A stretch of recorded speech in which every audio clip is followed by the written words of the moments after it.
Deuteronomy chapter 20. Courage in war. When you go out to war against your enemies, and you see horses and chariots, and an army greater than your own, you shall not be afraid of them.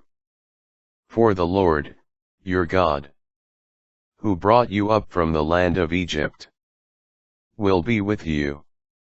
When you are drawing near to battle, the priest shall come forward and speak to the army, and say to them, Hear, O Israel, today you are drawing near for battle against your enemies. Do not be weak-hearted or afraid, alarmed or frightened by them.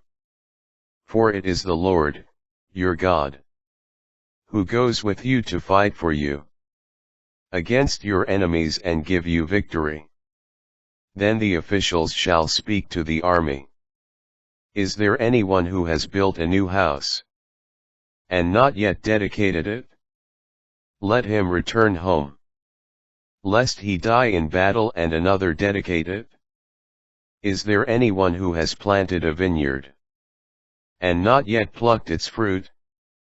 Let him return home, lest he die in battle and another pluck its fruit.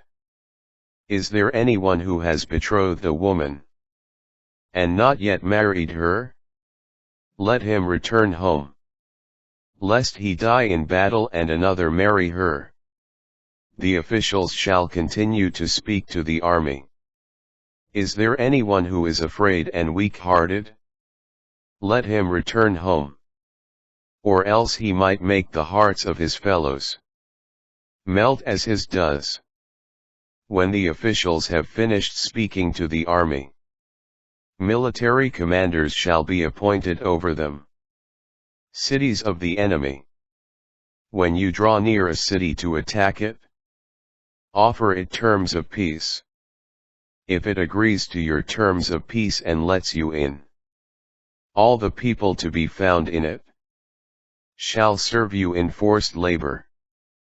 But if it refuses to make peace with you, and instead joins battle with you, lay siege to it. And when the Lord, your God, delivers it into your power, put every male in it to the sword. But the women and children, and livestock and anything else in the city, all its spoil, you may take as plunder for yourselves, and you may enjoy this spoil of your enemies, which the Lord, your God, has given you.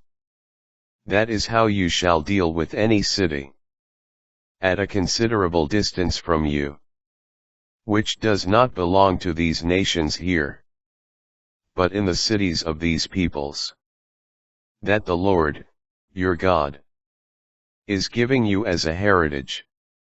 You shall not leave a single soul alive.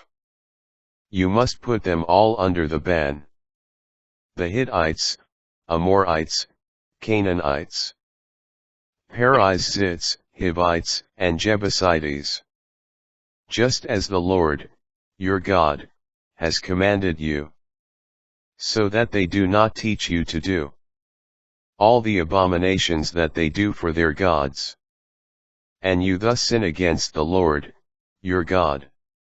Trees of a besieged city.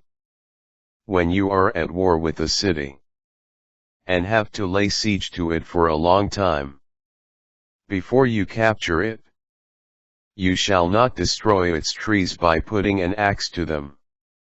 You may eat of them, but you must not cut them down.